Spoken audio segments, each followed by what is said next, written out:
ETF index mutual funds నేర్చుకుని stock మార్కెట్లో రాణించాలనుకుంటున్నారా? వెంటనే ఈ నెంబర్కి కాల్ చేయండి.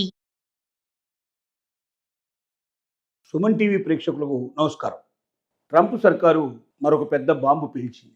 ఇప్పటికే అనేక కఠిన నిబంధనలు పెట్టి ఇతర దేశాల నుంచి అమెరికాకు వెళ్ళినటువంటి స్టూడెంట్స్ని, అలాగే ఎవరైతే టూరిస్ట్ వీసాలు తీసుకొని వెళ్ళే టూరిస్ట్ పీపుల్ని, అలాగే అక్కడ ఏదైనా ఉద్యోగం చేసుకోవడానికి వెళ్ళినటువంటి ఉద్యోగస్తుల్ని, గ్రీన్ కార్డు హోల్డర్స్ను కూడా, అక్కడ పర్మనెంట్గా సిటిజన్షిప్ వచ్చిన వాళ్ళని కూడా ఇబ్బందులకు లోన్ చేస్తూ, భయకంపితులను చేస్తూ, ఎవరు ఎప్పుడు ఏ క్షణంలో అమెరికాను వదిలిపెట్టి వెళ్లాల్సి వస్తుందో అన్న ఆలోచనతో బిక్కుబిక్కుమంటూ బతుకుతున్నటువంటి మరి వలసదారులకి పేల్చిన బాంబు ఏమిటంటే 5.5 కోట్ల వీసాలు ఆల్రెడీ ఇష్యూ చేసి అమెరికాలో ఉంటున్నటువంటి వాళ్ళు ఎవరైతే ఉన్నారో 5.5 కోట్ల వీసాలని రివ్యూ చేస్తాం.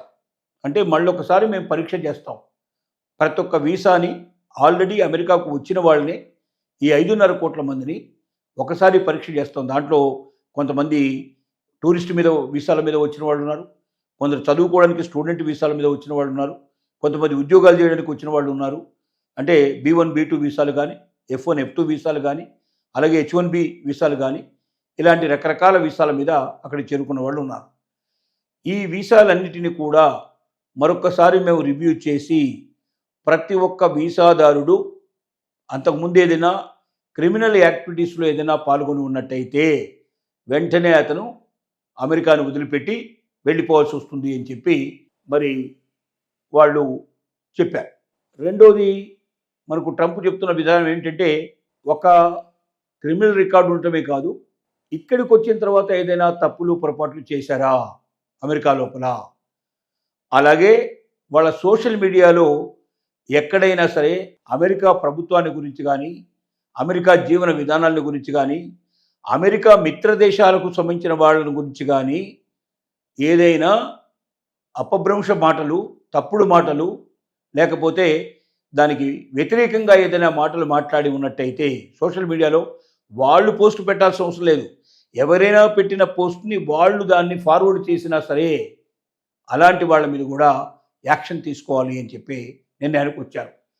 ఇలాంటి అనేక రకాల సిల్లీ రీజన్స్ తోటి ట్రంప్ నిర్ణయిస్తుంది ఏమిటంటే, వీలైనంత వరకు ఇతర దేశాల నుంచి వచ్చేటువంటి వాళ్ళు ఎవరైనా ఇక్కడ ఉద్యోగాలు చేసేవాళ్ళు కానీ, లేక అమెరికా యొక్క డబ్బు తీసుకొని వాళ్ళ దేశానికి వెళ్ళాలనుకున్న వాళ్ళు కానీ, అమెరికా నుండి ఏదైనా ఇక్కడ ఉన్నటువంటి ఇంటెలెక్చువాలిటీని, మంచి సమాచారాన్ని మోసుకెళ్ళి వాళ్ళ దేశంలో లబ్ధి పొందాలనుకునే వాళ్ళు కానీ మనకు అక్కర్లేదు. ఎవరైనా ఇక్కడికి వచ్చిన వాడు అతని వల్ల లేదా ఆవిడ వల్ల అమెరికా దేశానికి ఆర్థికమైన డబ్బు రావాలి, ఆర్థికంగా లాభం రావాలి, ఆర్థికంగా అమెరికా బలపడ్డట్టుగా చేసేవాళ్ళు కావాలి. అంటే వాళ్ళు ఇతర దేశం నుంచి పెట్టుబడి తీసుకొచ్చి ఇక్కడ పెట్టేటట్టయినా ఉండాలి, లేక ఇక్కడ డబ్బుని సృష్టించి ఆ ధనాన్ని మన దేశానికి ఇచ్చి వెళ్ళేటట్టుగా ఉండాలి. అంతటి ఇంటెలెక్చువాలిటీ ఉండి, అంతటి క్యాపబిలిటీస్ ఉండేటువంటి మంచి వ్యక్తులు మనకు కావాలి తప్ప, మన దేశం మీద ఆధారపడి మన దగ్గర చదువు వంకతో వచ్చి ఇక్కడ పార్ట్ టైం జాబ్స్ చేసుకొని, ఇక్కడ చదువు ముగించుకొని, ఇక్కడే ఉద్యోగాలు సంపాదించి వాళ్ళ దేశానికి డబ్బు పంపించాలనుకునేటువంటి స్టూడెంట్స్ మనకు అక్కర్లేదు. అలాగే టూరిస్టుగా ఎవరైనా వచ్చి ఇక్కడే స్థిరపడిపోయి జాబులు సంపాదించుకునే వాళ్ళని మనకు అక్కర్లేదు.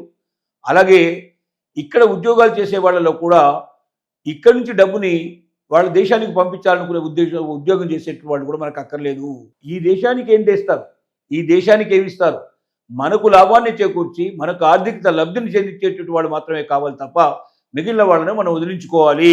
అలా వదిలించుకోవడానికి ఒక మంచి మార్గం ఏమిటంటే, 5.5 కోట్ల వీసాల్ని మరొకసారి రివ్యూ చేస్తాం.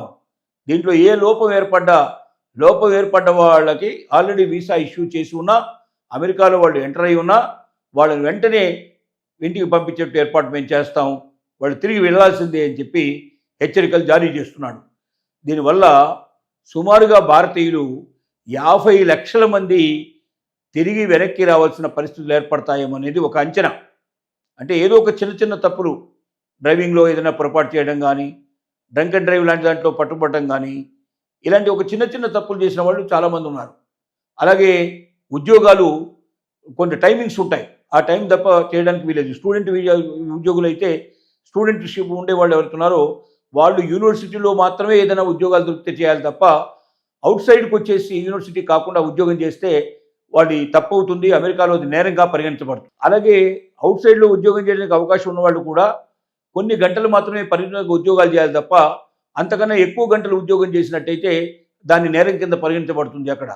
ఇలాంటి అనేక రకాల సాకులు చూపించి లేదా ఏదో ఒక పోస్ట్ పెట్టావు నువ్వు వాట్సాప్ లోపల ఎవరికో ఈ దేశం గురించి కానీ ఇక్కడ ఉన్నటువంటి ఈ దేశంలో ఉన్నటువంటి ఏదైనా నియమాల గురించి కానీ లేక ఇక్కడ సాంప్రదాయాల గురించి కానీ బాగాలేదనో చెడ్డగా ఉందనో నవ్వుతూ వచ్చేట్టుగానో అపహాస్యం చేసేటట్టుగానో ఏదైనా ఒక పోస్ట్ పెట్టినా ఎవరైనా పోస్ట్ పెడితే దాన్ని ఇంకెవరికైనా ఫార్వర్డ్ చేసినా వెంటనే మీకు వీసాలు రద్దు చేస్తానని చెప్తున్నాడు. అంటే ఏదో ఒక సాకు చూపించి ఏదో ఒక కారణం చూపించి భారతీయుల్ని ఇతర వలసదారుల్లో ఆ దేశం మీద ఆధారపడి అక్కడ సంపాదించాలని కోరుకుంటున్న వాళ్ళందరినీ వెంటనే వెనక్కి పంపించేట్టు ఏర్పాటు చేస్తున్నాడు. ఈ బాధలో కనీసం 50 లక్షల మంది దీనికి బలైపోయేటట్టుగా కనబడుతున్నారు. 50 లక్షల మంది అంటే మామూలు విషయం కాదు. ఇప్పటికే సగానికన్నా ఎక్కువగా వచ్చే ఏర్పాట్లు చేసుకున్నట్టుగా కనబడుతోంది. ఈ దెబ్బతో ఇంకా ఎక్కువ మంది వచ్చే అవకాశాలు ఉంటాయి. ట్రంప్ ఉన్నంతకాలం లేక ట్రంప్ తర్వాత కూడా దాన్ని ఆధారంగా చేసుకుని ట్రంప్ విధానాలే పాటించేటువంటి ఇంకొక ప్రెసిడెంట్స్ వచ్చినా కూడా తప్పనిసరిగా ఈ రకమైన ప్రాబ్లం ఇంకా భవిష్యత్తులో కూడా ఉండే అవకాశం ఉంది. కాబట్టి ఎవరికైతే శక్తి సామర్థ్యాలు ఉన్నాయో, ఎవరైతే భారతదేశంలో అయినా సరే తమ కాళ్ళ మీద తాము నిలబడదాం, కష్టపడి పనిచేసుకుందాం అనుకున్న వాళ్ళకి కావాల్సిన అవకాశాలు మన దేశంలో ఉన్నాయి. ఒకవేళ మన దేశమే కాకుండా అమెరికా కాకుండా యూరోప్ దేశాల్లో ఎదురు చూస్తున్నాయి. ఆస్ట్రేలియా లాంటి దేశం పిలుస్తోంది. ఇలాంటి చాలా దేశాల నుంచి మనకు ఆహ్వానాలు వస్తున్నాయి. కాబట్టి అమెరికాలో ఇలాంటి జీవితం గడుపుతూ అనుక్షణం ఏం జరుగుతుందో తెలియక ఎప్పుడు మనల్ని దొంగగా మార్చేసి దొంగగా గుర్తించి మనకి చేతులకు సంఖ్యలు వేసి మరి ఫ్లైట్లో భారతదేశానికి పంపించేటువంటి ప్రయత్నం జరగకముందే మనకుగానే అక్కడి నుంచి వచ్చేసి మరొక దేశానికి వెళ్ళడం కానీ భారతదేశంలో స్థిరపడటం కానీ చేస్తే బాగుంటుంది. మన మర్యాద దక్కించుకున్నట్టుగా ఉంటుంది. మనం ప్రశాంత జీవితం గడిపేందుకు అవకాశం ఉంటుందని మనం భావించాల్సి వస్తుంది.